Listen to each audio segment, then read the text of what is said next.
ਭਲਾ ਵੇ ਚੰਨ ਮੱਖਣਾ ਜਿਹੜੀ ਸਾਡੀ ਜਾਨ ਤੇ ਬਣੀ ਵੇ।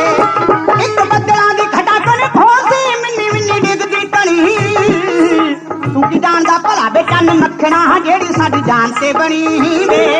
ਵੇ ਕੀ ਬਣੂ ਸਾਡੀ ਕਜਲੇ ਦੀ ਧਾਰ ਦਾ ਸੋਹਣਿਆ ਸੱਜਣਾ, ਵੇ ਕੀ ਬਣੂ ਸਾਡੀ ਕਜਲੇ ਦੀ ਧਾਰ ਦਾ ਜੋ ਹੰਝੂਆਂ ਦੇ ਵਿੱਚ ਡਿੱਗੀ ਵੇ।